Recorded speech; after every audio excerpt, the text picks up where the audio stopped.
Tuan. Jika pengiriman, silakan masuk ke pintu belakang. Aku datang untuk makan. Staf pengiriman juga perlu makan, kan? Anda sebaiknya masuk dengan pintu belakang. Maaf. Saya tidak tahu Anda adalah pelanggan VIP kami.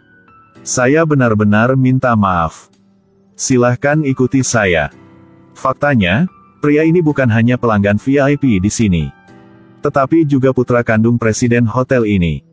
Dia bahkan satu-satunya pewaris perusahaan. Dan pacarnya tidak tahu hal-hal ini.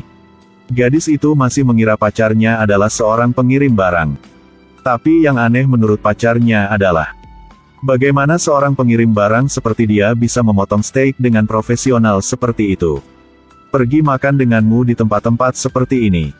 Aku tidak bisa mempermalukanmu. Biarkan aku berkata padamu.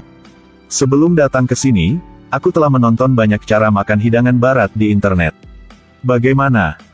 Terlihat tidak buruk, kan? Gadis itu tersenyum-senyum, jelasnya dia telah percaya pada alasannya. Makan di hotel kelas atas seperti itu tentu saja menghabiskan banyak uang. Gadis ini sepertinya tidak mau membayar. Tapi dia juga tahu, sebelumnya pria ini telah meminjamkan uang kepada saudara-saudaranya. Memiliki kekasih yang kaya sepertimu, apa yang harus kutakut? Tentu saja aku akan selalu di sisimu. Jangan seperti itu, jangan bermain-main denganku. Meskipun dia berkata begitu, tapi dirinya pun tahu bahwa kali ini hanya dia yang membayar. Alasan gadis itu baik pada seorang pekerja pengiriman sepertinya adalah karena dia seorang ibu tunggal. Karena kegagalan pernikahan sebelumnya. Kali ini, dia hanya ingin mencari seorang pria yang baik yang tinggal bersamanya, itulah cukup baik. Tapi dia takut pria ini meremehkannya karena dia seorang ibu tunggal. Jadi dia tidak memberitahunya bahwa dia memiliki seorang putra. Gadis itu tidak tahu bahwa pacarnya sebagai pengirim adalah putra presiden perusahaan. Dia hanya takut pria itu tidak memiliki biaya hidup. Jadi dia memberi pacarnya 10.000 yuan. Nasi pecah ini jangan sering makan ya. Jika sering makan, tulang-tulang akan menjadi lemah. Jangan khawatir, aku masih bisa bertahan sampai didapatkan gaji. Biarkan aku membayar kali ini. Gadis itu tiba-tiba menjadi tidak percaya diri. Dia bertanya kepada pria itu apakah dia benar-benar tidak peduli bahwa dia pernah bercerai. Kamu tidak memandang rendahku itu sudah cukup baik, bagaimana bisa aku memandang rendahmu? Setelah dengar katanya, sang gadis inginnya bawanya ke rumah pria itu. Tapi mereka baru mulai hubungannya sekitar 5 bulan. Dia masih ingin menguji pacarnya sedikit lagi jadi dia tidak setuju. Di waktu luangnya, pria itu mengendarai sepedanya pulang untuk melihat. Dia melihat beberapa mobil mewah diparkir di depan rumahnya. Karena dia anak tunggal. Tempat parkir ini miliknya. Baru-baru ini aku sangat merindukan kalian. Tapi tidak bisa membawa kalian keluar. Tungguku ya. Baru buka pintu rumah, para pelayan keluar menyapanya. Tapi dia hanya ingin menyapa ibunya dulu. Jadi dia berlari ke kamar ibunya. Sampai di kamar, dia menemukan bahwa ibunya telah menggulung selimut di tempat tidur. Dia ingin memberi ibunya kejutan. Jadi dia segera melompat ke tempat tidur dan memeluknya. Si cantik. Saya sudah pulang. Siapa kamu? Aduh, kamu siapa? Sekarang sang ibu berdiri di samping. Pria itu segera mengerti. Dia mungkin pacar barunya. Pria ini tempatnya juga sangat ramah. Dia turun ke bawah untuk menunggu mereka membersihkan. Pria itu tiba-tiba pulang. Sang ibu tidak banyak pikir.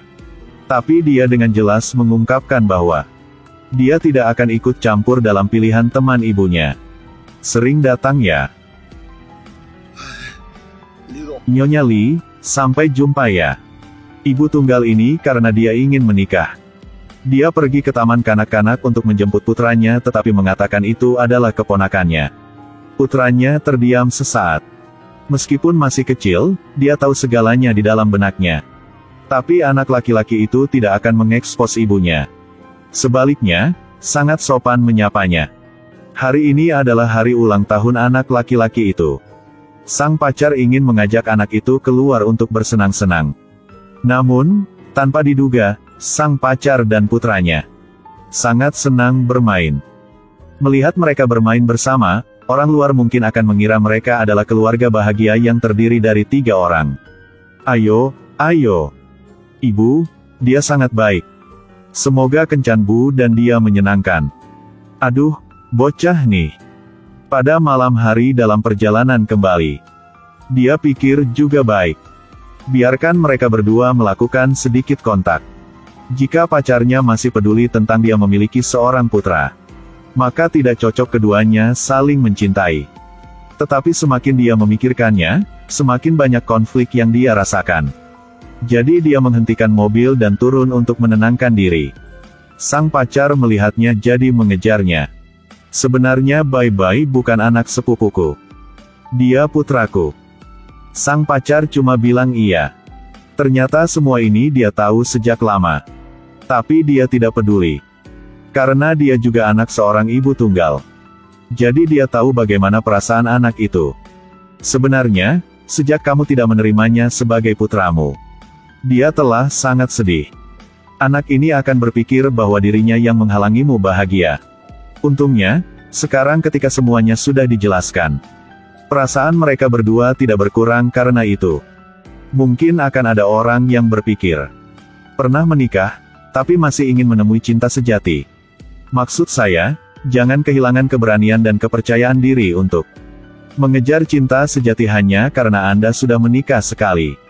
Akan ada saatnya ketika kita tahu apa yang telah kita hilang, apa yang telah kita lalui, untuk mengetahui apa yang sebenarnya kita inginkan.